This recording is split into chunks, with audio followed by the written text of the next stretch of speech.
Coaches, what's going on? It's Coach Ian Tatum here, back with a Tatum Clinic Series video. And today I have a very special guest. It's Coach Dave Easton from New York. Before I bring him on, a little bit about him. Coach is the JV head coach at South Jefferson High School in New York. We're going to talk about building around your base and creating a simplified system around your core plays. Coach Easton's been coaching for 14 years, and he also is the creator of the JV Playbook blog on Coaching Share. So we have something in common through Coaching Share. But if you're listening on Spotify, make sure you go ahead and rate and review us.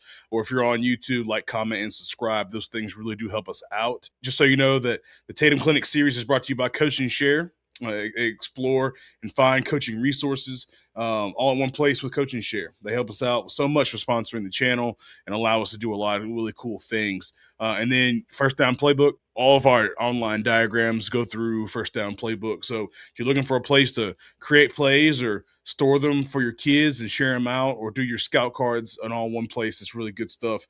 We use it every day. And then lastly, Dome Headwear.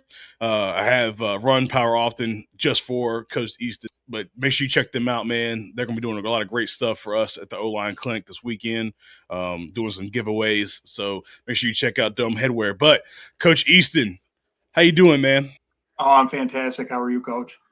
Man, I'm great. And for those that don't know, the inside joke, Coach Easton is a huge power guy, so had to make sure we put on the Run Power Often hats just for him. But Coach, before we get into it, talk to us a little bit about who is Coach Easton, a little bit like where you grew up and, getting into coaching and kind of where you're at now. Yeah, so I actually grew up. I grew up out in Rochester, New York. I played football at a school called Gates Chili out there, and in New York, the classifications are different than around the rest of the country. So I might sound big. I played AAA ball out there in Rochester, which at the time was the largest classification in New York State. It doesn't exist anymore. And actually, about the time I was in high school, so we won our sectional championship, and then that qualifies you to go play states. But because there was no AAA state classification, we actually had to play the AA team in order to make it. But anyway, so I grew up in a very large high school. Then I didn't play in college, too small to play in college. So I came up here after college. I followed a college girlfriend up here to the North Country, probably about 45 minutes south of Canada. And I started working at a school called South Jefferson. So I got a teaching job there, and then I ended up I got a football coaching job there first before I got a teaching job, as my 2-year-old runs up here. Good. No problems. So I was the assistant JV coach under a guy named Aaron Rivers. I was his defensive coordinator. And then I was his coach for 3 years, and then he got named the varsity head coach. And he named me the JV head coach. And so I got to do that for 4 years. I was defensive coordinator. I was, O-line coach, D-line coach, did all that. And that's another thing that's different about New York than the rest of the country. A lot of schools I've found around the rest of the country don't have separate JV institutions. They don't have that separate JV team. We are our own entity within the program. We're not the leftovers from a Friday night that are playing on a Monday.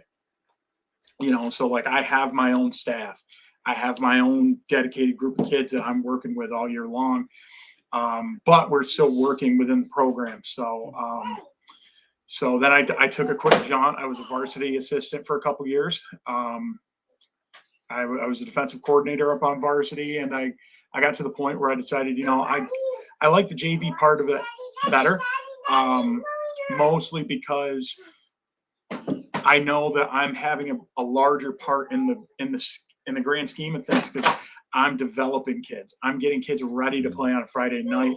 I'm kind of the litmus test for the whole program when it comes to kids and when it comes to scheme. So I really like what I do. And I said this, I got the opportunity a couple of weeks ago to be on Coach Chip's podcast.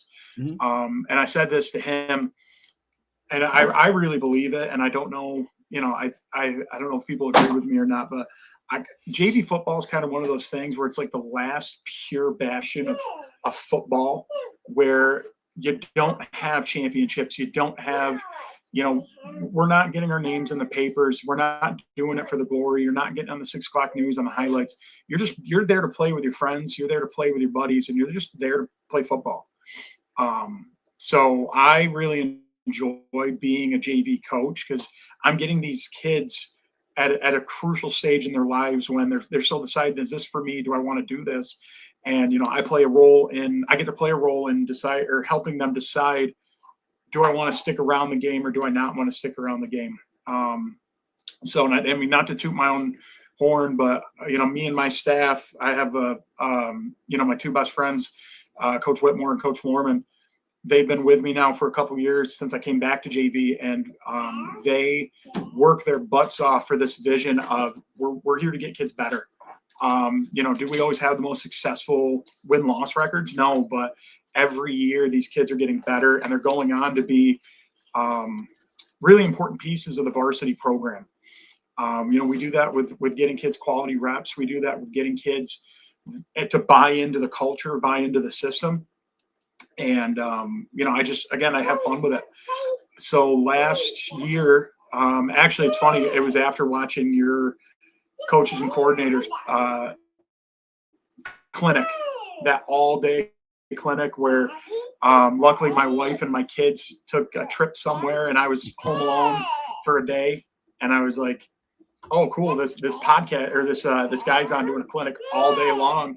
So I had it on my TV all day long, and I was taking notes and listening to all these guys. And I was like, I would love to do something like that someday. I would love to, get more involved in the coaching community, just talk ball, because I can drive my other coaches in our program. Hi, sis. I can drive my other coaches in my program a little batty sometimes, because they all do other stuff. They coach lacrosse, they coach wrestling, they do basketball. I do football, and that's all I want to do. That's all I really want to do is coach football. So when I'm sitting here sending 58 text messages a week going, hey, what if we try this? Or what if we do this? And everybody's like, dude, just stop. Let it be for a little bit. I saw what you were doing, and I was like, man, I would love to get in like that, like be able to talk ball with people. So, I got onto Twitter and I started just interacting with different coaches. And then Coaching Share put out a call for blog writers when they were starting their website up. And I said, I don't know if people are going to listen to me, but it'll be a good outlet for me to just talk ball and do football for every day. So I started writing, and I was like, what can I write about? Why not JV football? Kind of this underserved bastion of football, really, where, people don't talk about. People talk about you got a lot of youth people online, and obviously you have your varsity staffs online, but there's that in between of what are we doing for these kids to develop them, to get them ready for varsity? And then not only that, but scheme wise, what are we doing with this group of kids that helps them get into our system when they get up to varsity? So I was like, why don't I just write about that? That's what I've been doing for the past 13 years at the time, now 14. And why don't I just write about that? So I did. So I started writing, and, I've been going I took a break during the season, but every week I try to drop some knowledge. I don't know if people are reading it or not, but I'm still going to write it because it gives me a chance to talk ball, and it gives me a chance to just, if I can help somebody, I help somebody. And, it's that. So no, I love it, I'm man. having fun doing it. Yeah, that's the point. Like, and some people are like, "Oh, Tatum, you do talk to people, you do clinics, and you do videos and all this stuff, and it looks like great, like what you were talking about."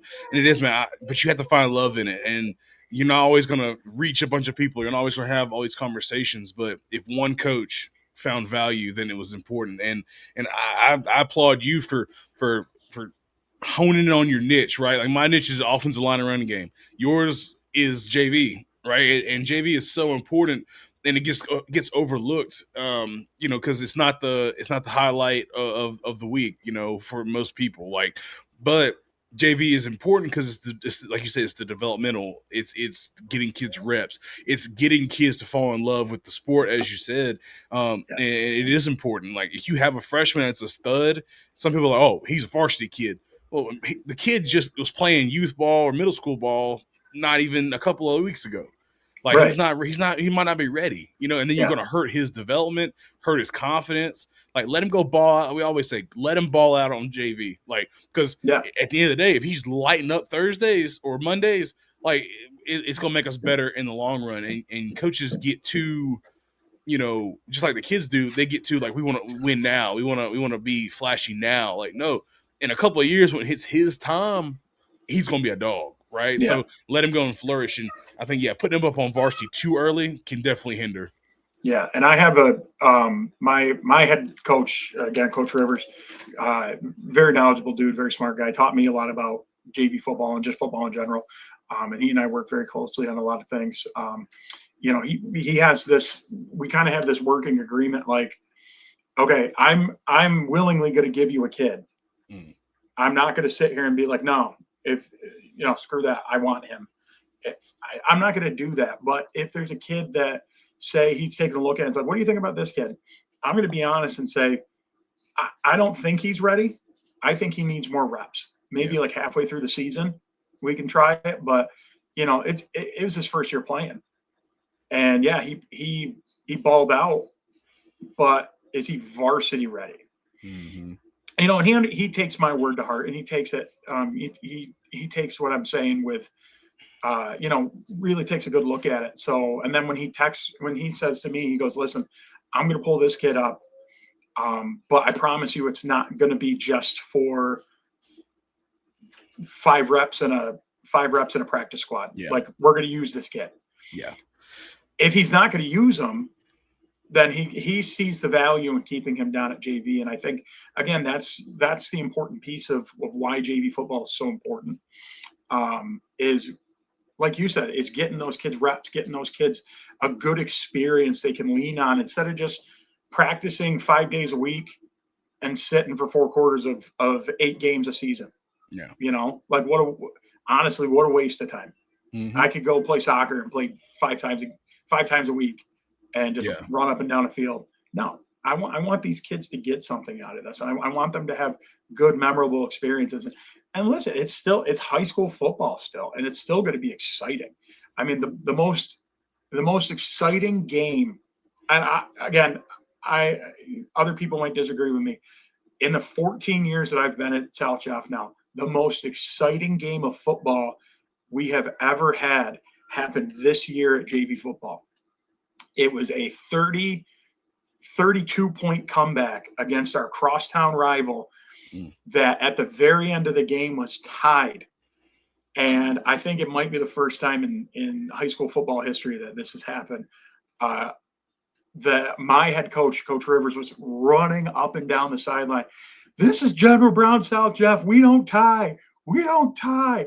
And the referee came over and he talked to me and he talked to their head coach and says, you guys want to go to overtime? Like, we're here. We can do this. Let's do overtime. And we went triple overtime, ended up winning by 2. Again, the most exciting game I've ever been a part of as a coach, varsity or JV. And it happened at the JV level. And that's something these kids are going to remember and they're going to want to build towards. They're like, hey, you guys remember that game? We can do that again. We can go on and have that success again. So it's all about making sure these kids go on and learn how to be a football player and go on and learn how to have success. And at least in my opinion, the way to do that is to simplify everything at the JV level. Just make sure, you can have a good, solid scheme, but it doesn't need to be a 58-page playbook of just the introduction before you get into the plays themselves. So yeah. I was going to ask question I ask all my speakers.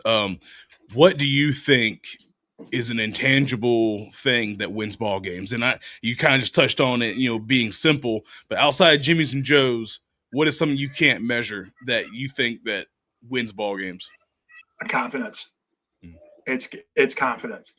And that's a lot of what I preach and that's where that keeping it simple comes in, is getting these kids to a spot where they are confident that they're going to go out and be able to do the job. Mhm. Having a kid go out there as a freshman in high school, telling them to go out there and as a right guard, look across from you and say, "Give me that whole picture. Point out the blitz, point out the mic, point out everything that's going on." I'm not going to have them do that because they're going to get in their own head and Yeah. they're not going to be confident anymore. They're not going to fire off the line of scrimmage. They're not going to give me a good down block. It's going to mess everything up. Mhm. I want kids to be able to go out there and play confidently and know that when they get out there on the field, they can do their job. Um, so having that confidence in their own abilities is a big intangible for me. Mhm. Um, and that's where, again, my staff has bought in to this idea of, yeah, we might not go out and win a ton of games because we're not playing our same 11 all game long, but we're going to get kids quality reps so that Yeah. they can build confidence in themselves. So when they get up to varsity on a Friday night, the starting left tackle gets hurt, they can pull that next kid off the line and say, I have confidence in you. You need to have confidence in yourself. And that kid will have confidence in themselves that I'm a part of this team. I didn't slog my way through 5 days of practice just to sit the bench and watch. I'm confident that I can go out there and do the job. So, and I know that the people above me, really appreciate the work that we put in at our level, um, because they're getting players that have that experience and that confidence to go out and do their job. And I mean that goes across the bastion of not just um, of not just offense and offensive line. Defensively, I want these kids to be confident in what their job is on defense, that they're not thinking too much and they can actually come up and hit somebody and tackle somebody.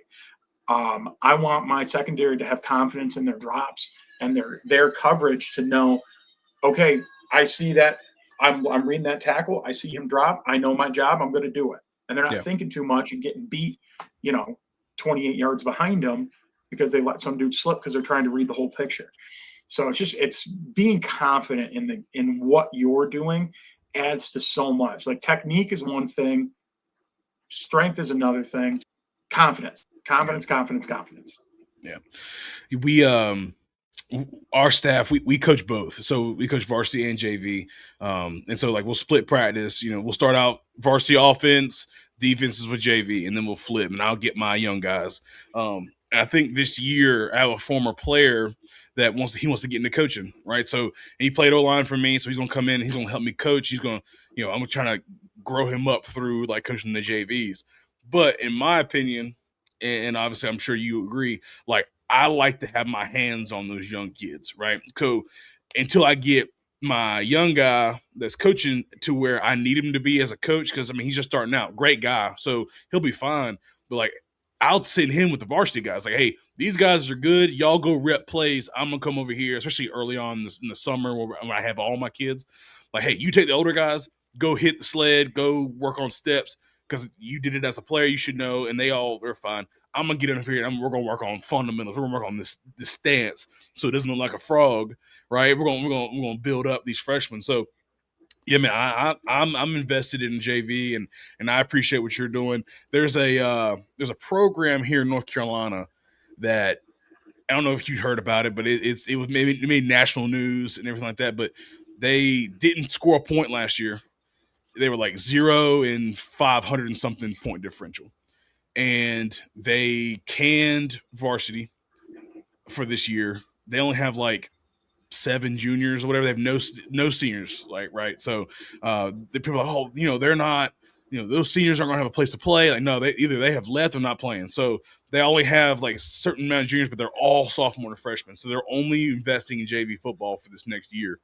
And I think that's the correct way to do it. So why would I have these sophomores and freshmen go get killed on a schedule, right? Like you said, killing confidence. If they get blown out, like they won't want to play anymore. So like, hey, they canned varsity. They're just honing in on JV football and going to try and build it from the roots, man. Because it's not the program. They've won state titles in the past, and it just has declined for whatever reason. So I think growing up from the JV, like it's so crucial. Yeah, and our program historically, like when I first got here, we had I think maybe 20 kids on the varsity team Mm-hmm. and 22 on the JV team. Like we were small. I didn't understand it when I first got here. We showed up to double sessions, and there's 42 kids on the field, and I'm like, okay, where's the JV team? Yeah. Like I thought that was the varsity team, and they're like, oh, that is the JV team. I was like, where are all the kids? So it's been a process, but because we do put such an onus on JV football and modified football, and we have a very strong youth organization in our Mm-hmm. area too, because we put such emphasis on those developmental levels. We've been able to build our program to where now the varsity team this upcoming year, the varsity team's looking at 43 kids. The JV team, I think we're looking at 38 for next season. And it's been a steady stream of kids retaining and staying. And it's because we take the time to really hone in on those kids.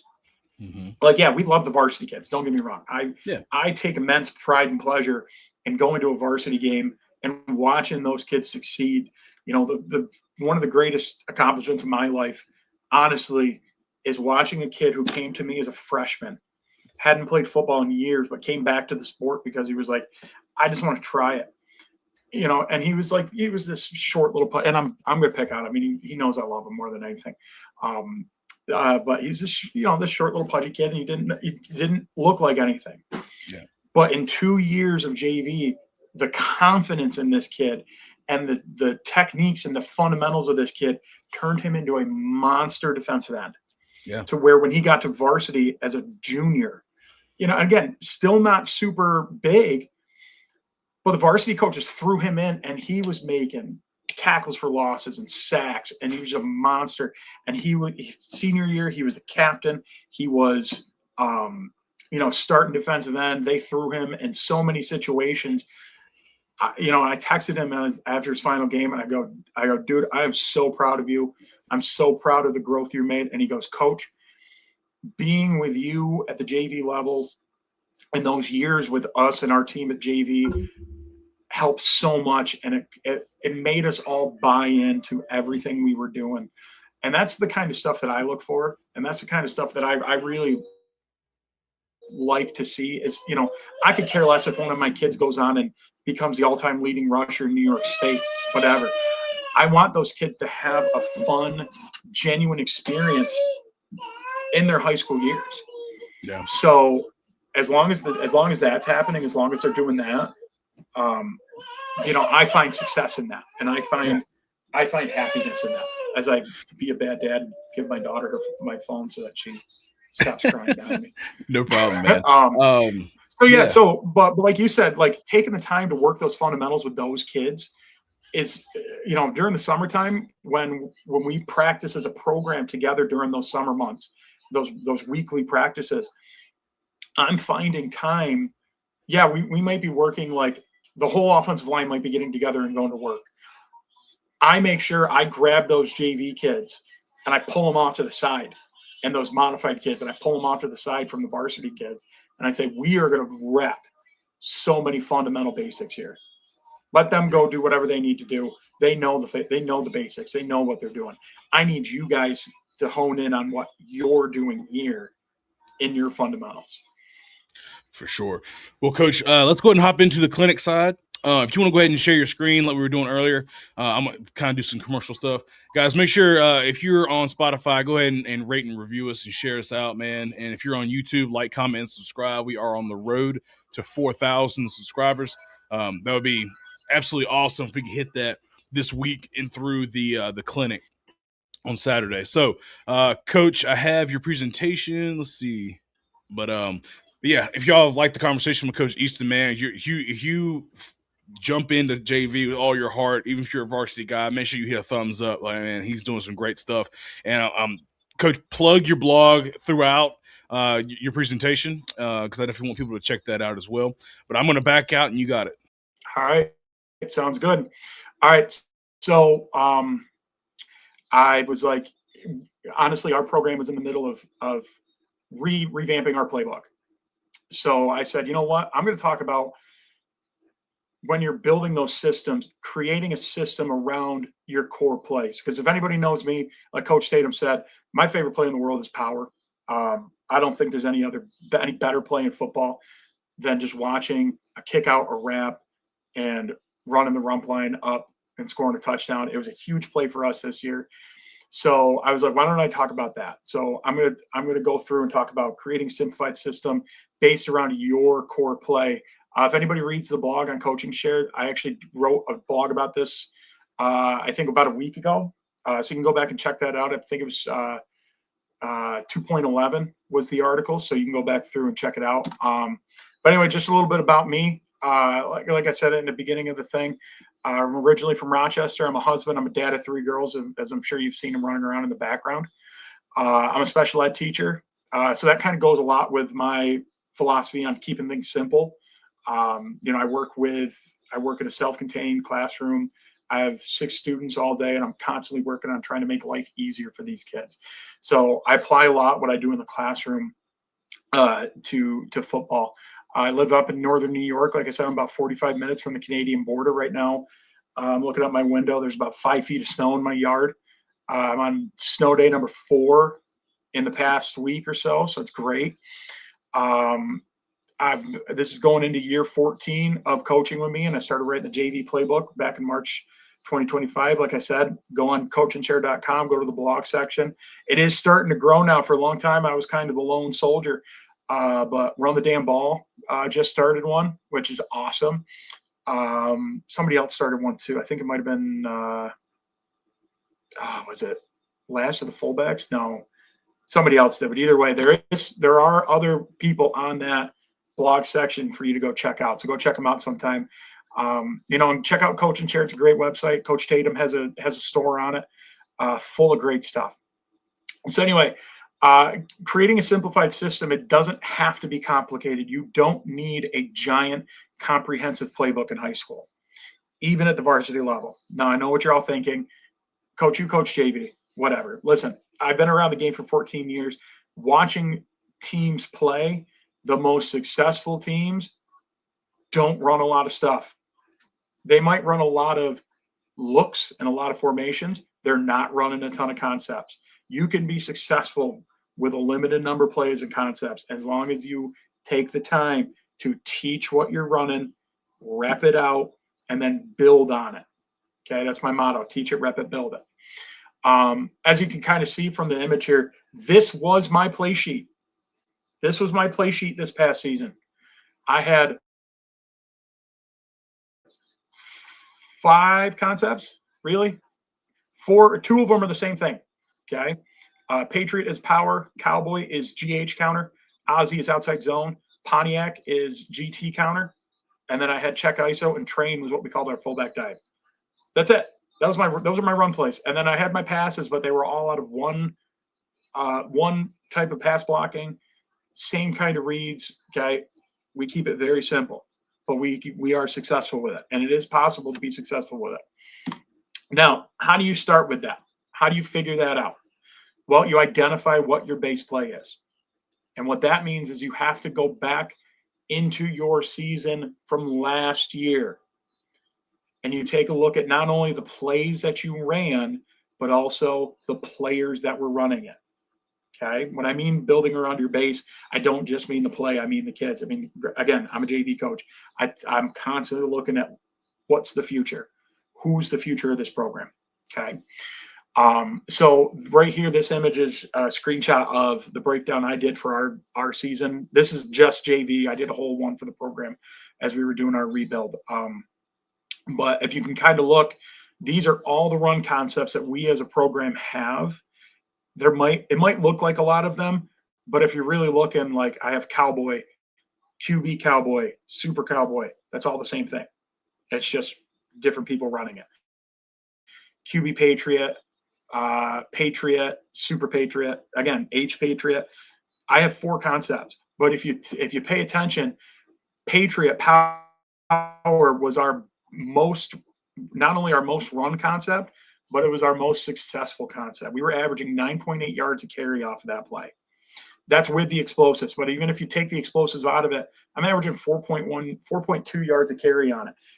That's serviceable to build a football game off of. You can win a football game, get 4 yards a time. It's possible. Okay. But this was our most successful play last year. That's going to be my base play. That's what I'm going to build off of for next year. Now, yeah, granted, my B gap ISO, we were averaging 5 yards a carry, but still, I'm running power. Look at the explosives off of that bad boy, 16 explosives. Why wouldn't I make that my base? And it's something my kids have already bought into. Now, when you're identifying that base play, you also want to make sure it fits what you are comfortable with. Okay. So what kind of system are you moving into, or what kind of system do you feel comfortable with? Are you a power spread guy? Are you a double wing guy? Are you one of those goofy air raid people? Okay. You want to make sure that that base play that you're running and the kids that you have are going to fit that. But once you identify that base play, then you can move on. Okay. But then a lot of people are like, Coach, why does it matter? Why does it matter why does it matter having that base play? It's because it gives you an identity. Okay. In our program, and it's not just me, okay, this is a program-wide thing. I'm not just the lone wolf out here screaming power when we're running inside zone, outside zone on varsity, okay? We are a power-first team. Our kids have bought into that. It gives us an identity. It also gives them something to be confident about when they know that I'm lining up on the ball, I'm going to run power, we're going to get 4 yards, and then we're going to go to the next play. And they can't stop us from doing it. Okay. It gives you that. It also is that ace in the sleeve when you're down and you need production. Okay. Like I said, we had a 32-point comeback against our crosstown rival. And at halftime, I was like, guys, what are we thinking? My offensive line and my running backs came out to me and said, Coach, we need to run power. And we need to keep running power because that's our play. Like, I'm trying to think of new things to do. And they're like, Coach, run your base. You can do it. And we beat them running power. So you want to build around the thing that your kids have confidence in. For us, that's power. So in this hypothetical scenario, what I'm showing you right now is a system that we've run in the past. It's not our new system. We're going to, that'll be the big debut in August. But this is, if I'm building this is how I would build around power using our system from before. Okay. So anyway, after I choose that base, now I'm going to build around it. Okay, I'm going to build my rules around that play. I think I skipped something. Hold on. No, I didn't. Yeah, okay. Anyway, sorry. So I'm going to build my rules around it. When I'm running power and we're running our gap scheme, we don't go any farther than teaching gap down backer. Okay, because it is a simple rules-based philosophy. If you're not teaching rules in your system, you are wrong. I will go out on that limb. If you're telling your kids to go up and every single play they have somebody different to block and you have to spend time repping that in practice, you're doing it wrong. Okay. If that's one thing you get out of this, it's adopt rules. Get rules in your system so that when your kids get to the line of scrimmage, especially your offensive line, they can be confident looking at that defense and saying, okay, I know what I'm doing. And it could be anything depending on what your system is. It might not be gap down backer for you. Maybe you're one of those GOD, the gap on down guys. Maybe you're a zone count person. Maybe if you're running zone scheme, maybe you are simple covered, uncovered. Maybe you're one of those weird air raid people and you need a pass pro that works for every scenario. You need rules that your kids can follow. And it should be applicable to more than just what your base is. Okay, you should be able to take those rules and apply them to other plays within your system because it's going to make it easier to install down the line. Okay, because we did gap down backer, we were able to put in power. We were able to put in GH counter, GT counter. I could put in buck if I wanted to, following those same rules. Okay, now I'm obviously not the expert on this. If you need more, okay, quick plug for him, and I'm not getting paid by him. It'd be nice if I did, though.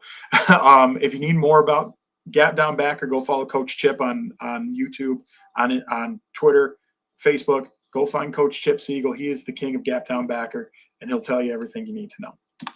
But anyway, after you have those rules, after you identify those rules, choose your formation.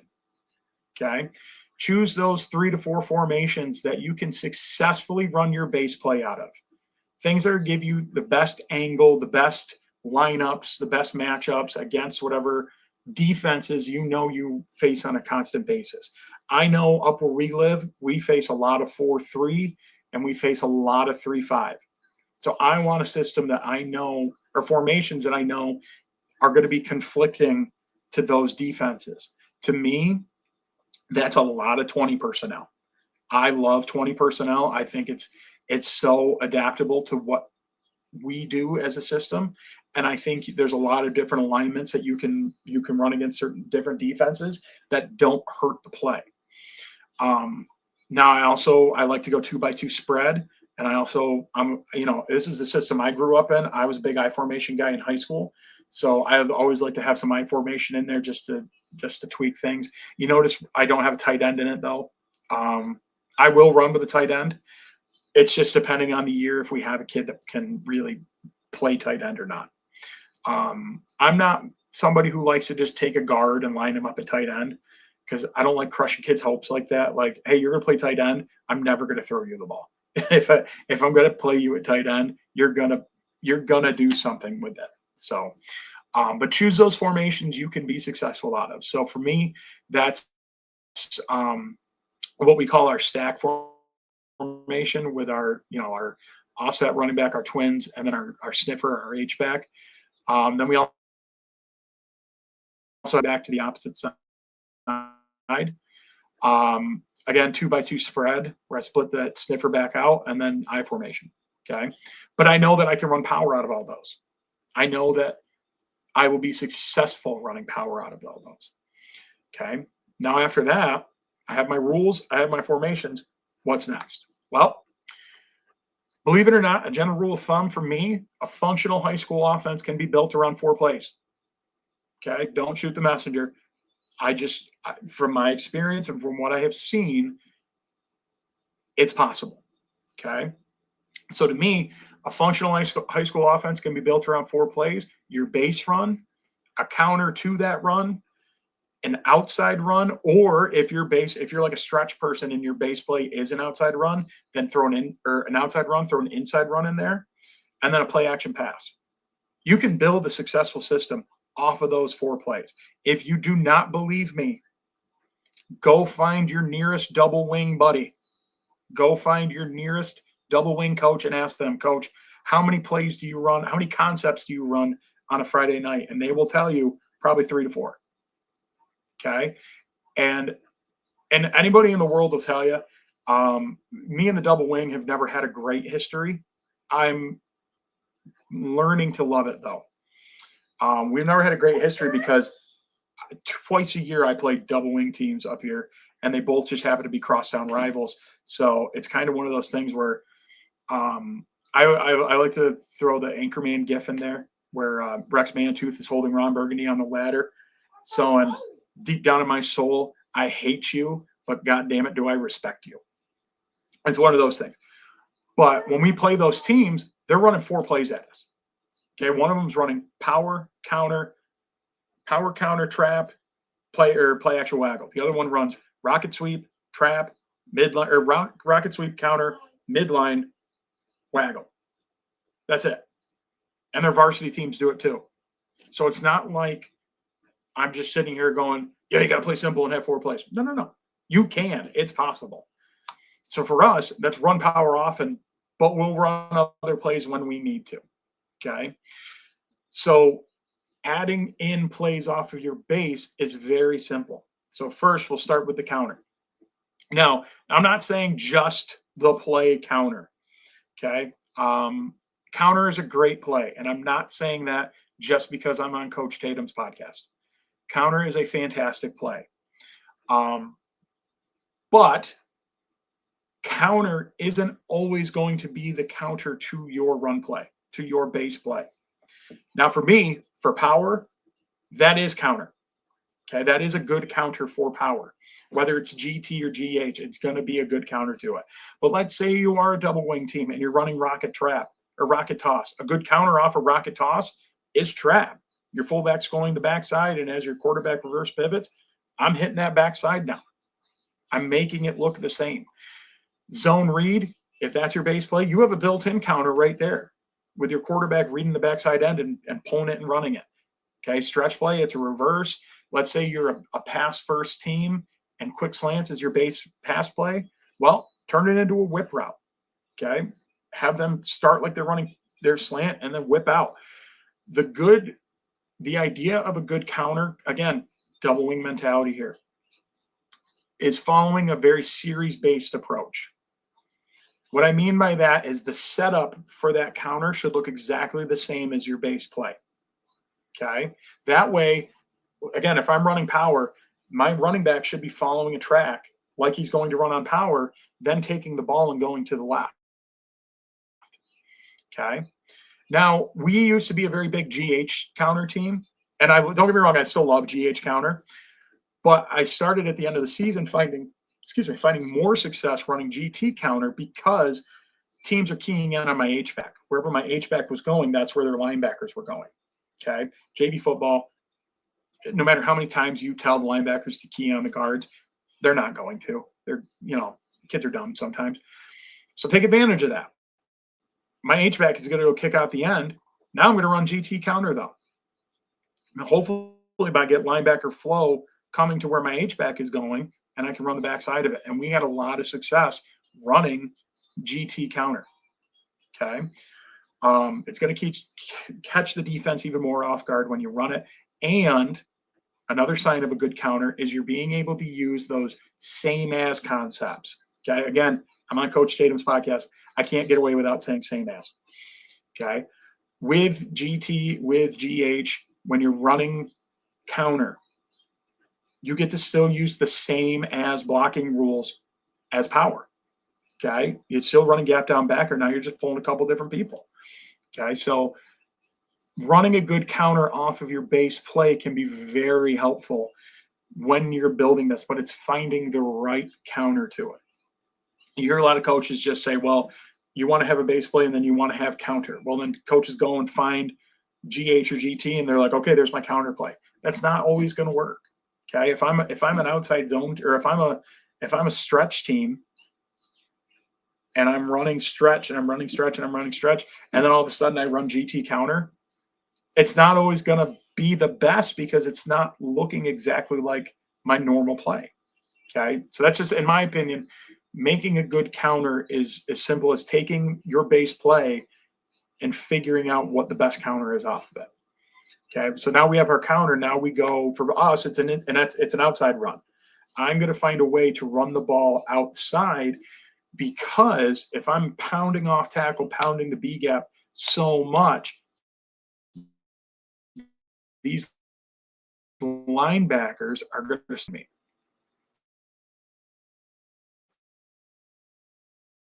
Side. Okay. So for us, outside zone was always great, but it doesn't always have to be outside zone. Okay. You could be jet sweep. It could be a toss. But if you're going across formation and finding different ways to run it outside, you want to make sure that you're not overcomplicating blocking schemes. You want to run same as blocking. Okay. For us, stack and slant, we're running outside zone. It could be the quarterback. It could be the running back. But if I go spread, now I'm going to run jet sweep. I'm still going to use my outside zone blocking. They're still going to run across the face, get the outside shoulder, and turn it back in. And that's just how we're going to run it. That way I'm not complicating things for the O-line. That way they can play with that confidence I was talking about before. Now, if you're an outside run team, you're going to want to find ways to run it inside. And that's going to be the next play you want to put in. That could be anything as simple as an ISO, or running a trap, or running belly. Or if you're my buddy and Coach Tatum's buddy, Mike Barfield from Cortland, you're going to throw a wedge in there. And I mean, you might just throw a wedge in there just to be a psycho. But that's going to be your inside run, because teams are giving you so much outside pressure. Now you're just going to smash it up the middle on. Okay. So I have my power, I have my counter, I have my outside run. If I could go into a game and run those 3 run plays, I can be successful. And I have been successful just with those 3 types of runs. Now, you can't just, as much as I would like to think so, you can't win a game just running the ball. Okay. I know offensive line coaches everywhere probably hate me right now, but you need to throw once in a while. And the best way to do that, obviously, is play action pass. You can RPO it too. But listening to some coaches and really thinking about the game, I've always been hesitant about RPOs for the reason of these 5 guys right here. When you're running an RPO, if you don't have a quarterback that's quick enough to do it or to make a good read and get the ball out, these guys aren't going to play with as much confidence going forward because they don't want to get called a penalty for it. It might seem like a asinine argument, okay? But if I'm going to be a really good run first base run team, I'm going to throw play action in there, again, just to make things look exactly like the run that I'm basing out of. Now, for us, that play action pass, because we're basing it off of power, it's going to be flood. And the reason for that is because we are following those same as principles. I'm blocking it the same as I would running power. My backside tackle is going to hinge, but then he's going to turn backside and just take anybody who's coming outside. Okay. My front side tackle, guard, center, they're going to block down. They're following gap down rules. They're just not putting the linebacker piece in there. They're going to leave the linebackers alone unless they're coming down. My backside guard's going to pull. He's not going to wrap, though. He's going to just pull, lead block, probably kick out this end if hopefully he's fast enough. My H-back is going to block the end. He's going to hit the end 1/1000. He's going to release. So far, we've been doing everything the exact same way we have on power. So hopefully these linebackers are stepping up. They see my lineman blocking down and go, okay, it's run. Now I fake the run, follow the rump line, and then he's blocking right here. My quarterback releases. Now I've got an easy flood concept.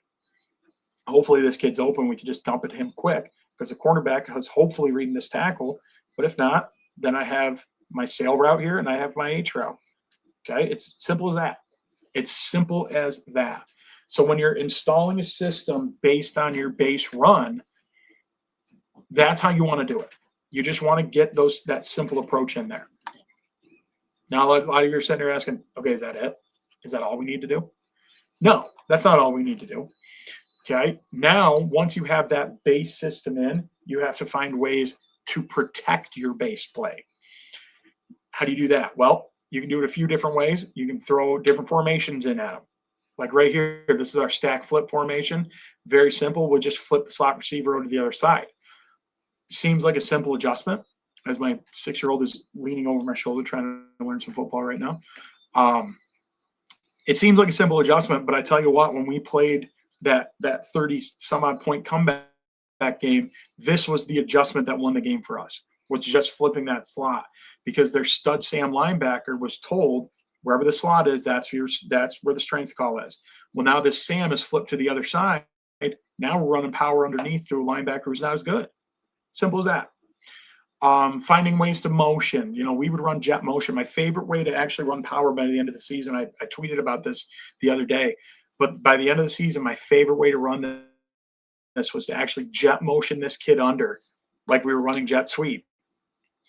But then instead, or because teams were like, okay, if they're motioning, they're either going to jet sweep it or they're going to run counter to the backside, because we had done that for a few weeks. Now I'm just running power directly underneath of it. This Sam had widened out for the jet. This Will was staying home watching for counter. I'm running power here, and it's off to the races. Okay? Simple as that. Finding ways to cause mismatches, the formations, the motions. Maybe we're going to option it. Maybe we're going to RPO it. Okay? Again, like I said, I'm not a huge RPO person, but I know tons of people that love the RPO, and that's a very easy way to take that base play and make it even more dangerous. But for me, I'm going to find ways to triple option out of it. Okay. As I got earlier in the offseason, I was loving just finding ways to run the triple out of, my base plays. And right here, running it out of power. Okay. I run power, but I'm not kicking out this end anymore. My H is going to arc up to the 3. I'm going to read that end much like I would on a power read. And I actually kind of stole this from you, Tatum. But if that end crashes in on the 3, then I'm just going to release. Quarterback's going to run the ball. The slot's going to be here to catch the pitch. And look at all that space right there. Okay. You run it enough and they're going to start biting on everything and it opens up everything else. Okay. Or you can read option it. Same thing. I run, if I'm lining up, this is a formation we put in, it was called the Air Force. I motion this kid across like I'm running power up here. Quarterback just reads this backside end and goes. Okay, it's as simple as that. But whatever you do, after you've taught the base system and you've repped it a bunch, now is where you build. This is where you build the system up. The only thing you want to make sure of is that you just build it in a way that makes sense. Okay, if you're a base, let's say that you're a double wing team, okay, and you're a base double wing and you're running all those things, 1 week, you can't just suddenly go, you know what, I think would be a great idea is if we go empty and start running air raid and run mesh everywhere. Well, that's not going to make sense to what your kids have been doing all season. Okay. You want it to make sense to the kids because again, that's how they play confident. That's how they go ahead.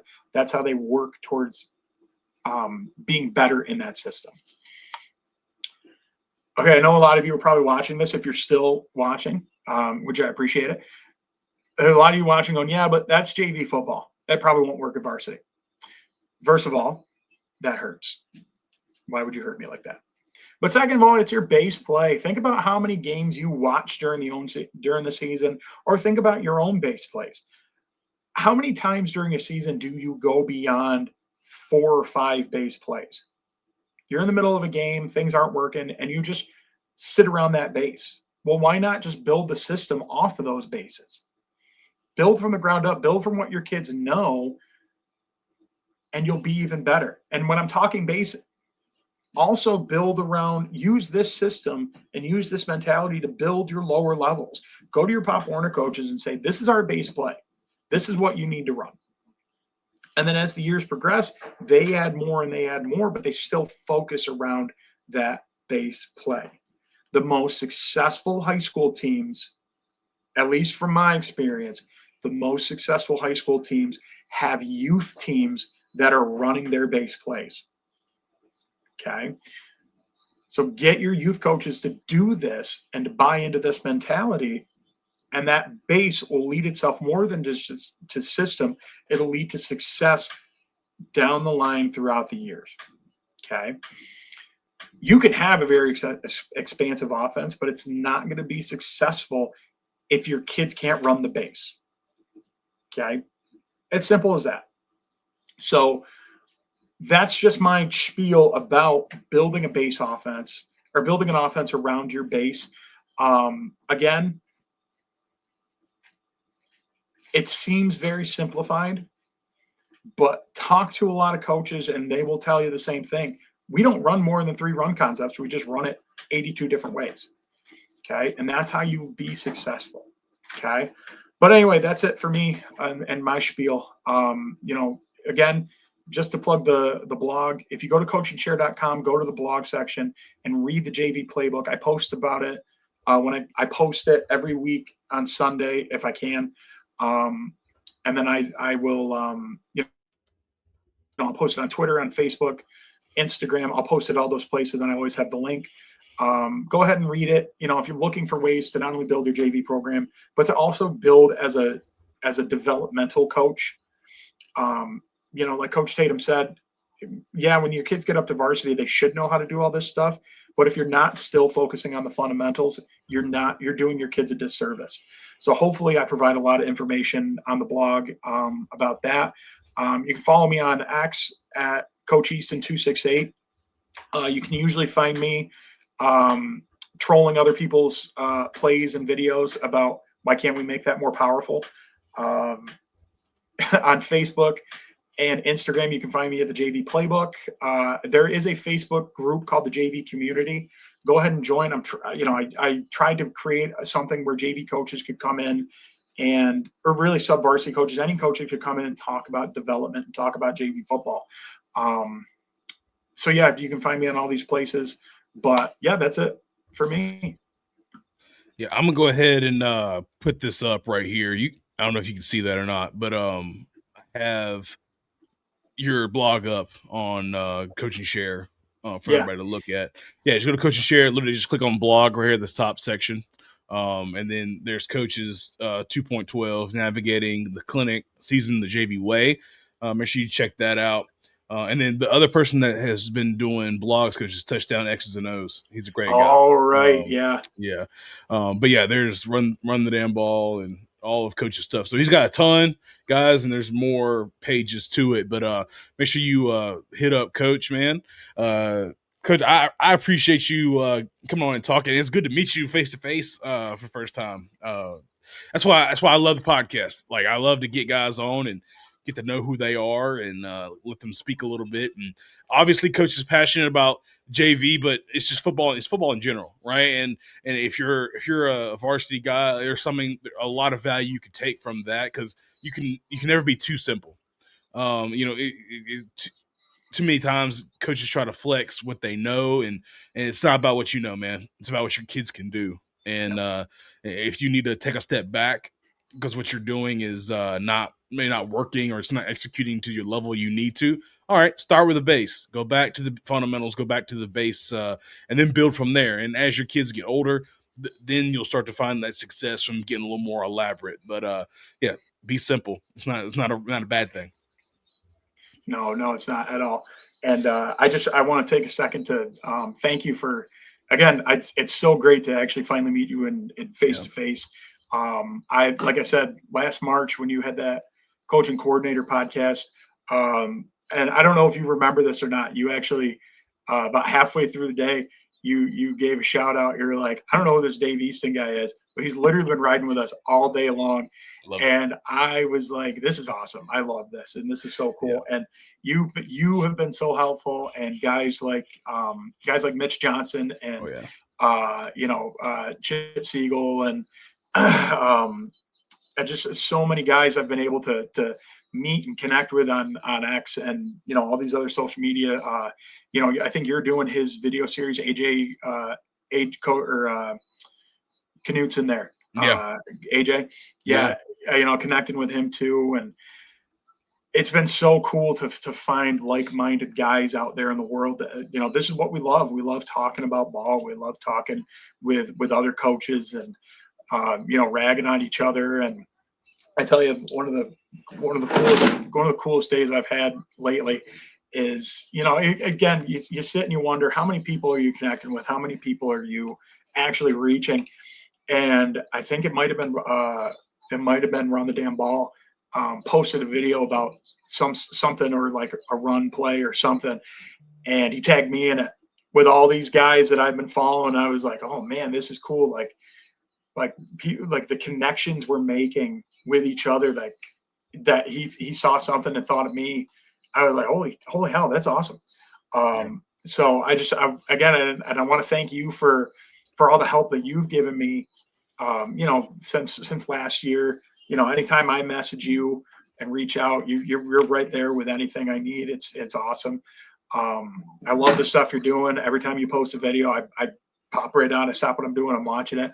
I could be in the middle of teaching. I'm like, hold on, Tatum just posted. I gotta watch this. And yeah, keep doing what you're doing, brother. You're a godsend to the high school coaching community. And like I was talking with my wife last night. I go, hey, March 21st. We should take a little road trip. It's been a little cold up here lately. We should go down to North Carolina and spend the day down there. Nothing in particular, no reason why. Nah. Of course, I love it, man. No pressure. If you're able to make that happen, that would be dope. Get to meet you in person. But yeah, Coach, stay on. We'll talk to you after this. But I'm gonna do a little bit of an outro. But I appreciate you for coming on. Yeah, buddy. Thanks for having me. Yeah. Guys, that was Coach Dave Easton. Great guy. Full of energy. Obviously has a passion for the sub-varsity JV level. I think everybody could take something from him and have that same mindset. Even if you coach both varsity and JV like I do, give back, right? It's easy to coach the quote unquote best kids, the studs on varsity, but it is something to be said about coaching the lower levels, and that's coaching at the truest form. That's what Coach said. So make sure you all give him a follow, man. It's at Coach Easton 268. Go ahead and give him a follow, man. Always doing that. And then the JV Playbook blog on Coaching Share. Make sure you do that. But I am Coach Ian Tatum. Shout out to Coaching Share for always helping us out. First Down Playbook. And then Dome Headwear for always giving us some swag to wear on the podcast. So until the next video, make sure that you're coaching for the kids, live your purpose, and let's score some points in the defense. I'll see y'all in the next one.